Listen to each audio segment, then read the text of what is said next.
This is Zach Whiten with Hardbit Solutions. Today I'll be demoing PCAT Small Business and Corporate Editions. Once you purchase Small Business and Corporate Edition, you'll receive an executable and licensing file. You install these on your host machine that you want to audit. Double click the executable. In my case, I have UAC on. I'll go ahead and click yes. Minimize this so you can see PCAT operate. And it'll start to collect your system information. PCAT is a pre-compliant auditing tool with granular fix options for possible threat gateways of your current operating system in reference to governing industry standards. Small businesses are under a multitude of compliance regulations, self-assessment schedules, and security-related audits. With PCAT, you can get an extremely fast look at your system security settings in reference to regulatory compliance standards before the exit brief with the auditors. PCAT is low cost, accurate, and fast, and it is complete. This is the default view of PCAT. I'll go ahead and maximize it. Up top, I want to run through the menus. You have File, Rescan, and Quit. View. Here, this gives you the option to hide specific tabs or just work within one if you want to select them all but one. The Report. You can generate an HTML report. Standards. This will make more sense when we hit the compliancy tabs. End User License Agreement. Help, and About. Default view opens up in the System Info tab. Within any of the tabs, any of the text that you see, you can highlight it, cut and paste it if you just need one specific thing to send to someone doing an inventory or things of that nature. You can scroll down, we pull the processor, memory, free space, disk space, network, details, IP routing tables, basic system information. Installed system or software in the registry. It's a pretty clean system. Only have a couple things on it. It's mostly a new Windows 2K8 R2 install. And anything within these tabs with columns, you can click on them and they're easily sortable. So if you're looking for a specific date, you could jump right to that date. Software installed and add and remove programs, very similar functionality. Hot fixes. What I like about this is it pulls the installed by. That's one of my favorites. You can see if a individual user did it, if the system did it, if a third-party application installed it. Event logs. You don't want to reinvent the wheel by pulling all your event logs. The system already does that, or a third-party tool that you guys use to compress your logs already does. What we've done is we take a snapshot of your current logs, the size of them, and we look at the counters for the last 24 hours. List the event IDs and how often they happened for all the different types of logs you have. Then at the bottom, we go ahead and reference just the errors. So that's a quick, fast way to sort through an event log.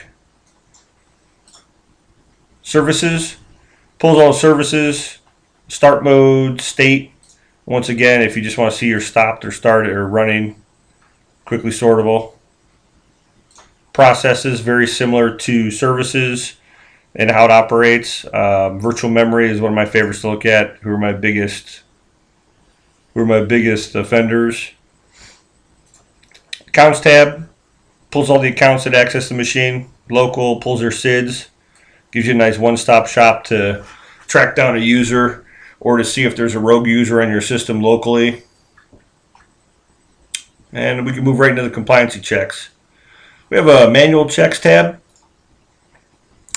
Here we list on this machine there's 52 total manual checks. The severity, possible fix.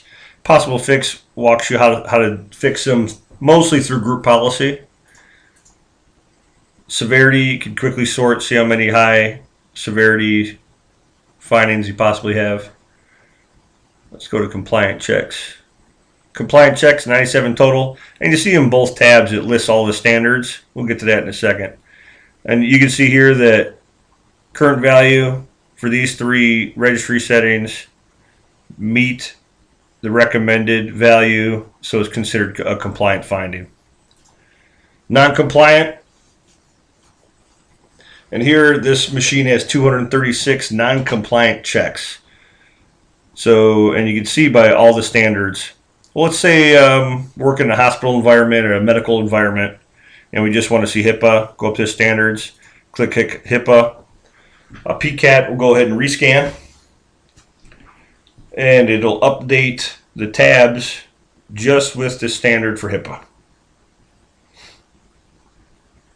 And it's done. And you can see the total number dropped because some of the other standards have different findings that don't coincide with any HIPAA regulations, etc. Here we have a couple cool options. You could fix them all.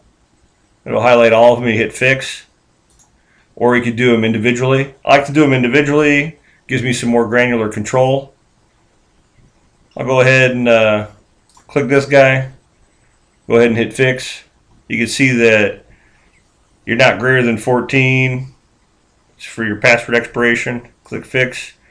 Here we are. The next pop-up is just our warning.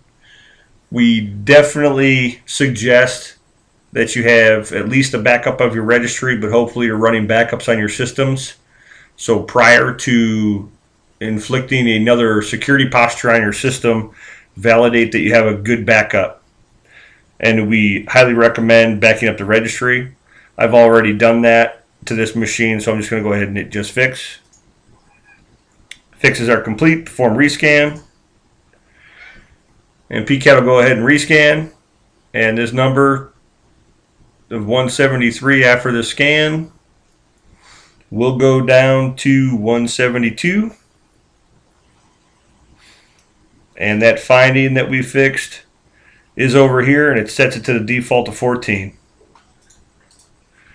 So you can see how this could save some folks some time, especially if you're working with a lot of standalone systems that aren't on a domain, or if you inherit a network that you're unsure how they set up the policies. This will give you a quick view, nice snapshot. And moving right along, we'll go straight to the report. Generate the HTML report. I'll just save it on my desktop. I'll save it in the same folder. I'll just call it test. Minimize this guy. Open up the report. The report will open up in your internet browser since it's HTML. Go ahead and allow the block content. And it looks pretty much like all the tabs, except we have some search functionality. And we've taken the hot fixes and listed them in pages so you can sort through the pages, select what page you want. And this is kind of cool because, you know, you can just type guest, for instance. It'll only list the guest one. And anything up here, any of the columns with one of these search functions, you can search on any of them. And this is just a quick rundown of PCAT Small Business Corporate Edition. Appreciate you checking out Hardbit Solutions, and visit hardbitsolutions.com for updates.